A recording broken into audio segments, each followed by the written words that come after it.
12시 많은 참여 바랍니다.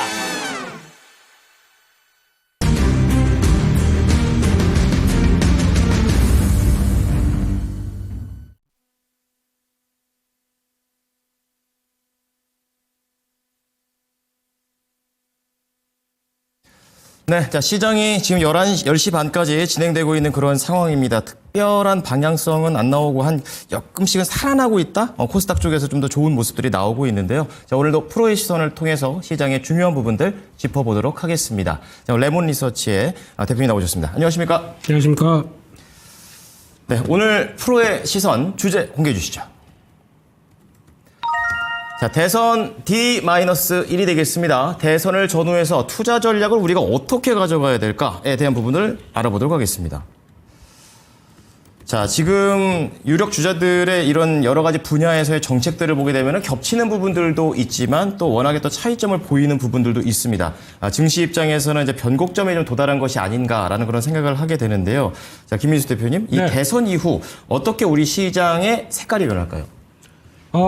딱 가봐야 알겠지만, 그쵸? 네, 끝나봐야 알겠지만, 네네. 일단 되게 빠르게 진행됐던 대선이 이제, 내일로 끝납니다. 끝나고 이제 거의 8시, 9시면 다 결과는 나올 것 같고, 근데 저희가 그렇죠. 중요하게 볼 게 이제 그거는 아닌 것 같고요. 네. 일정과 관련된 흐름을 본다고 하게 되면, 일단 월 초에는, 또 대선 결과 나오고 한 이틀 있다가 또 연휴로 들어갑니다. 그렇죠. 네, 그러네요. 현실. 예, 잘 쉬고 오시고요. 예. 근데, 그런 쪽에서 계좌가 따뜻하면은 잘 쉬는데. 발 편하죠. 네, 아이들과 이제 또 멋진 데 좀 보는데. 네. 그렇지 못하면 마음만 전전긍긍하실 것 같아서. 하지만 네. 하반기 기회는 있습니다. 그렇습니까? 오, 네, 다행입니다. 저희 토마토 TV와 함께 네. 이 기회를 찾아가셨으면 좋겠는데요. 네, 거기서 봤을 때 이제 중요한 거는 일단 변동성이 좀 증가할 것 같은 모습들. 예. 예, 아무래도 지금 월 초에는 그 연휴가 좀 있고 중간 퐁당퐁당 이렇게 진행되게 되면 네. 시장의 모멘텀이 한꺼번에 받을 수밖에 없겠죠. 그렇죠. 게다가 또 미국 시장이 좀 그렇게 썩 또 기대가 높은 상황은 아닙니다. 네, 그런 것 같더라고요. 예, 네. 주말 사이도 보다 보니까 철강 관세 올리게 되면 거기서 피해를 받는 또 유럽은 그걸 한번 해보자는 거야. 뭐 이런 그렇죠. 쪽으로 얘기가 나오다 보니까 약간 이런 뉘앙스들 별로 안 좋죠. 그렇죠. 가뜩이나 관세 협상 좀 성과를 내야 될 것 같은데 그렇게 못한다라고 하게 되면 부담이 될 수가 있고. 근데 그런 쪽에서 일단 미국 쪽 분위기는 그렇다고 쳐도 저희는 이제 대선이 끝나고 나게 되면 일단 그래도 새로운 정부가 꾸려지면서 네. 지금 한국은행은 금리를 인하했고 네. 게다가 또 추경을 강화시키면서 유동성을 좀 공급하겠다라는 입장이 크다 보니까 우리는 좀 다를 수 있겠다라는 쪽에 대한 기대감이 좀 생길 수가 있는 부분들이죠. 그렇군요. 이게 어떻게 시장에 연결되는지 이걸 한번 또 체크를 해야 될 것 같고 네. 그런 쪽에서 아무래도 지금 시장 분위기는 위축된 성장 동력, 그러니까 GDP 성장률이 내년까지 0%에서 1%대. 이거는 이제 그냥 너무하네요. 거의 뭘 하겠다는 얘기겠습니까? 그러니까요. 예, 근데 반대로 생각하게 되면 그만큼 안 좋은 상황에서 개선을 하기 위해서 돈을 쏟아붓는다. 네. 그러면 거기서 수혜를 받을 섹터들이 좀 나올 수가 있겠죠. 그렇죠. 그런 것들은 오히려 기회가 되지 않을까. 그쪽에서 그러면 전혀 기대감 없고 솔직히 이번에 증권주가 저렇게 아니면 또 지주사 관련주가 이렇게 빠르게 올라올 줄은 누가 알았겠습니까? 처음 봤어요, 그런 걸. 네. 그렇죠. 오랜만에 이렇게 대책이 올라온다. 그러면은 네. 그것도 하나의 투자 아이디어가 될 수 있겠다라는 쪽에서 그런 분들 생각하게 되면 일단 대선 끝나고 나게 되면은 일단은 그거에 따른 이제 기대감이 좀 나오다 보니까 혹시나 새로운 이벤트 끝났다라는 쪽에서 약간 차익 매물 나올 수도 있겠다. 네. 쪽으로 보는데 그거를 오히려 없으신 분들은 이용하는 관점 쪽으로 보는 게 어떨까라는 쪽으로 바라보고 있고요. 네. 그런 쪽에서 이제 지금 시장의 대표는 일단 말씀드렸던 증권 건설, 네. 트로이카라고 하는 금융 쪽들이죠. 네. 예, 이런 쪽과 건설 쪽과 이게 다 이제 유동성 증가에 대한 수혜를 받다 보니까 거기다 이제 또 상법 개정을 통해서 여러 가지 변화가 나온다 그러면 지주사 쪽들도 수혜를 받을 수가 있겠다. 네. 그쪽에서 한 카테고리. 게다가 또 잠깐만 나는 너무 쉬었어요. 예, 이 정도 쉬면은 못 참겠어요. 라고 하는 내수 쪽들. 내수? 예, 네. 예. 무슨 생각하셨습니까, 혹시? 예, 예. 네. 그래서 내수 쪽들에 대한 변화들도 좀 나올 수가 있기 때문에. 그쵸. 그런 카테고리를 한번 또 주축으로 두고. 또 아까 말씀드렸듯이 한국은 유동성이 증가된다. 네. 그리고 또 돈이 더 풀린다라고 하게 되면 약간 성장주 종목들이 움직일 수가 있어요. 성장주라고 하게 되면은, 그러니까 이제 보통 금리가 떨어지게 되면, 예. 그러면 밸류가 좀 더 끌어올라오다 보니까 네. 좀 더 부각을 받는 경향들이 있죠. 성장주의 대표주자 바이오, 네. 지금 시점에서 로봇 이런 것들, 그리고 또 뭐가 있을까요? 우주항공 뭐 이런 것들. 다 성장주네요. 예. 실적은 당장 안 나와도 약간 그 유동성 증가와 함께 좀 돈이 많아지다 보니까 나온 현상. 근데 이거는 꼭 체크하셔야 될 게 네. 일단 예탁금이 좀 늘어야 됩니다. 그렇죠. 나 네. 주식 좀 해봐야겠는데, 근데 뭐 사야 될까? 이런 거라고 좋대라고 하게 되면 거기서 반응할 수 있다 보니까 네. 예탁금 늘어나는 속도와 그리고 또 약간 신용도 늘어나는 게 좋죠. 그렇죠. 예. 빌려서라도 내가 수익을 내겠다. 이거 좀 기회인 것 같은데. 그렇죠. 한번 그런 분들도 계시겠죠. 예, 땡겨봐 이랬을 때 나올 수 있는 변화. 물론 나중에 가면 안 좋은 결과가 나올 수는 있지만 네. 그런 변화가 나왔을 때 기대감들은 나올 수가 있기 때문에 그런 쪽도 한 축이 될 수가 있기 때문에 어느 쪽으로 시장이 쏠리는지 어떤 시장의 색깔이 그래서 어떤 쪽으로 바뀌는지 네. 그걸 한번 체크해보고 대선 끝나고 이번 주도 아닐 것 같고요. 네. 다음 주 이렇게 넘어가면서 순차적으로. 윤곽이 나온다. 그러면 배팅 들어가야죠. 그래서 그렇군요. 상반기 재미없었다. 특히 이제 상반기 대부분 뭐 반도체 많이 갖고 있었다. 뭐 2차전지 많이 갖고 있었다 그러면은 거기서 2차전지도 하나의 성장주로 볼 수 있으니까. 그럼요. 예, 그러니까 거기서 반전의 기회를 마련할 수 있을지 이것도 한번 체크해 보셔야 될 것 같습니다. 그러니까 변동성을 역으로 한번 노려보자라고 말씀을 해주셨는데, 그렇죠. 듣다 보니까 이제 만약 대통령이 이제 바뀌게 되고 안정이 되면 네. 어디든 트럼프 대통령 때도 뭐 가상화폐라든지 네. 허니문 효과 때 움직였던 그런 종목들도 있었잖아요. 그렇습니다. 그런 쪽으로도 관련주들을 미리 매집해 놓는 것은 그러니까 일정 뭐 스윙 관점에서 어떻게 그렇죠. 보십니까? 좋죠. 좋은데 그러니까 만약에 이제 가상화폐나 또 요즘 보게 되면 또 STO 관련된 네. 또 기대감도 높아지고 있죠. 오늘도 움직이죠. 예. 네, 그런 쪽은 그래도 결국에는 STO가 활성화된다 그러면은 저희가 알고 있는 그런 섹터 테마 종목보다는 네. 결국에는 증권주입니다. 증권주가 수익이겠죠. 그렇군요. 그러니까, 최종 수혜는 그쪽이다라고 생각하고 거기서 보는 것도 나쁘지 않겠다 그렇게 바라보고 있습니다. 네, 좋습니다. 네.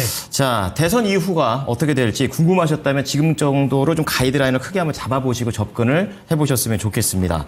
자, 그런 가운데 앞서서 또 대표님께서 얘기를 해주셨던 그런 부분이 바로 이 철강주가 되겠습니다. 트럼프 대통령이 다시 한번 이런 부각되는 그런 모습들을 좀 보여주고 있는데요. 올렸습니다. 이 관세를 어떻게 또 우리가 받아들여야 되는 건지 오늘 관련주들이 좀 흔들립니다. 피해 우려 얼마나 보십니까?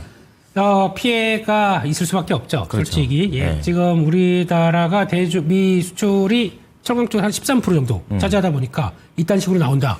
예. 좀 기분이 안 좋죠? 13% 정도면 상당한 수준이라고 보면 될까요? 그러니까 전체 비중에서 13% 정도 되다 보니까 예. 적지는 않다 정도. 영향을 예. 받는다라는 네. 쪽으로 봐야 될 것 같고 그러다 보니까 일단 충격 때문에 이렇게 나오고 있고 그러다가 또 오늘 보니까 그러면 미국에 공장 갖고 있는 쪽들은 괜찮지 않을까라고 하게 되면 그렇죠. 대표 주자가 넥스틸이죠. 네. 네. 이거마저도 못 가요.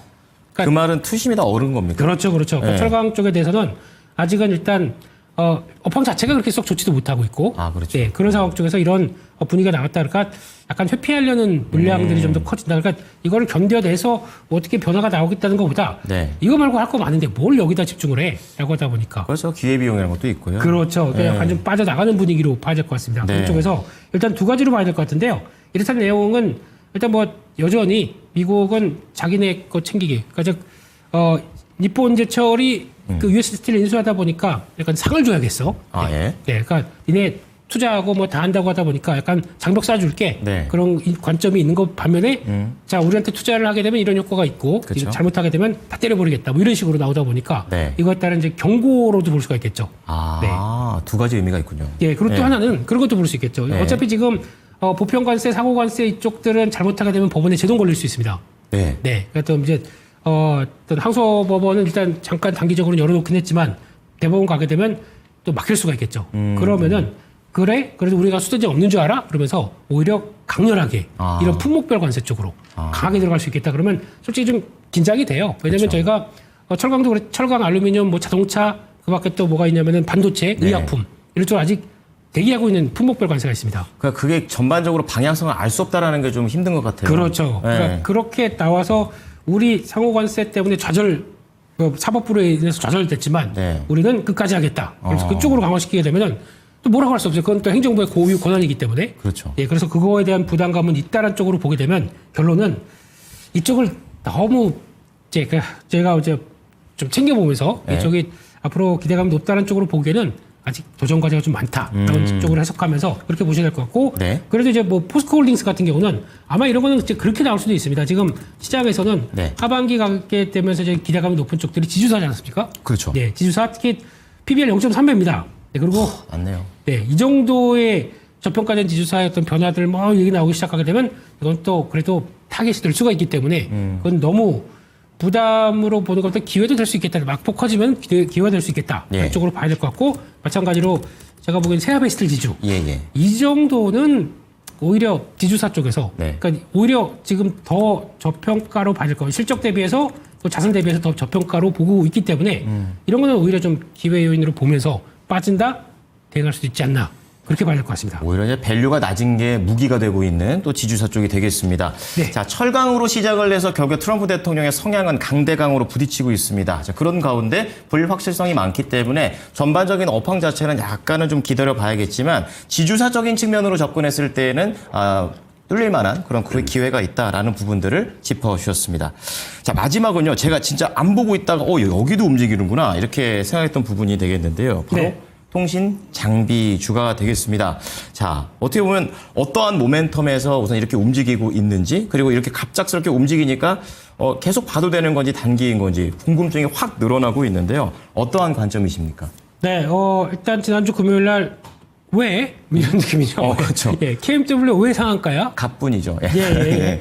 갑분상. 예. 예. 그래서 이렇게 들어오다 보니까 시장에서는 이쪽도 다시 봐야 되나라고 보고 있지만 나왔던 얘기들이 이제 첫 번째가 2030년 우리나라도 6G, 6G 예. 들어간다. 라는 쪽으로 얘기를 대선 주자들의 얘기였었죠. 그러다 네. 보니까 기대감이 좀 차올랐고 게다가 모증권사 리포트에서는 내년에 주파수 경매 미국에서 다시 시작이 되다 보니까 거기에 따른 수혜주 그러니까 이 주파수 경매는 5G가 아니라 6G. 아니 5G입니다. 5G로요? 예, 5G고 아직까지 미국은 중국하고 처지된 섹터가 되게 많아요.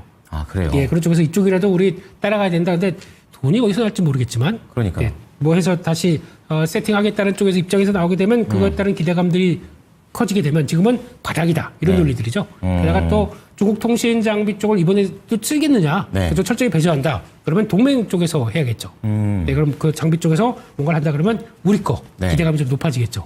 근데 저는 그냥 듣다 보면 궁금한 게 예. 사실 이 5G가 움직였던 재료는 방금 전에 말씀해 주셨던 그건데 네. 그게 기다리다 계속 안 되고 있어 여기까지 온 거라서 그렇죠. 한 번은 당할 수 있지만 두 번은 좀 안 되지 않습니까? 그래서 그게 실제로 그게 진행이 되고 난 다음에 매수하는 거에 대해서 좀 괜찮지 않을까 이런 생각도 해봅니다. 어떻습니까? 결론을 다 내리셨네요, 앵커님께서. 아, 그런가요? 예, 그게 결론입니다. 아, 그런가요? 네, 우리 앵커님 읽겠습니다. 예, 쫓아가지 마시고요. 예. 너무 먼저 가지 않을게요. 예. 아닙니다. 예. 그게 좀 약간 좀 먼 건데 네. 거기다 좀 약간 좀 땡겨오는 느낌이 있고 게다가 또 아니 이 정도 섹터도 좀 돌아가야 되는 거 아니야? 라는 쪽에 어떤 소외된 섹터에 대한 매수세가 훅 들어왔다고 봐야 될 것 같은데. 그렇군요. 예, 근데 좀 생각할 게 좀 많다. 네. 예, 아직 좀 오래 걸리는 일들이고 네. 그렇기 때문에 추격 매수보다는 혹시나 갖고 계셨다가 좀 기회됐다. 네. 그러면 줄이거나 네. 아니면 또 약간 좀 타이밍을 다시 노려보는 게 좋지 않나. 그런 관점 쪽에서 보시는 게 더 좋겠다라고 바라보고 있고요. 네. 그래서 지금 이쪽 분위기는 아무래도 지금 이제 미국의 또 약간 또 추가적인 동향들 좀 인프라 쪽에 대해서 어떻게 들어가는지 좀 확인해야 되기 때문에 너무 긍정적으로 보지 말자. 그런 쪽으로 보고 대응을 하겠습니다. 안 그래도 좀 살 거 많은데. 그럼 통신 장비보다는 통신 쪽이 낫습니까? 거기는 차라리 AI랑 엮여 있으니까. 그렇기도 한데요. 네. 그러니까 지금 일단은 SK텔레콤이 사고를 쳤죠. 네. 아직도 수습 중이죠. 아직도 수습이 되는지 모르겠습니다만 네. 그런 쪽의 분위기 쪽에서 SK텔레콤 저가 매수 얘기하시는 분들도 있는 것 같은데 예. 제가 보기엔 모르겠습니다. 지금 종목들을 압축하고 계속 또 누려가는 입장 쪽에서 굳이 통신주 사서 오히려 수익률이 더 좋아졌으니까 이렇게 그렇죠. 보긴 좀 어려울 것 같고요. 네. 그 밖에 보면 나머지 종목들 본다 그러면 뭐 KT 네. 같은 경우도 또 좀 별 변화 없고요. 또 LGU 플러스 요즘에 말들이 많죠. 그래서 그나마 좀 단단한 쪽의 실적 변화가 올해는 들어갈 것이다라고 하고 보고 있는데 또 수혜다라는 쪽도 나오고 있는 것 같아요. 그러니까 그 SKT 쪽에서 이렇게 분산되는 그런 사람들에 대한 반사수혜 말씀하시는 거죠? 그렇죠. 아, 예. 예. 근데 저도 위약금만 없애주면 바꾸고 싶은데 또 안 해주죠 그걸. 예. 끝까지 이제 안 해주려고 하죠. 네. 예. 최후의 보루라고 생각하고 있고. 그런 것 같아요. 네, 그래서 아직 그건 잘 모르겠습니다. 통신 쪽으로 가는 것보다는 일단 지금 주도 섹터가 분명히 아까 말씀드렸던 것 쪽에 좀 있는 쪽들 네. 거기를 더 집중하시는 게 계좌 막 분산시키는 것보다는 네. 훨씬 더 좋을 것 같다. 그렇게 바라보고 있습니다. 네. 자, 오늘 통신 섹터와 관련해서 철강주 통신 섹터 두 가지 전 전부적으로 다뤄봤는데요. 우선 주도주 쪽에 조금 더 포인트를 맞추는 것이 더 중요하다라는 게 현재 시점이라고 말씀을 해주셨습니다. 대표님, 오늘 말씀 감사합니다. 감사합니다. 지금까지 프로의 시선이었습니다.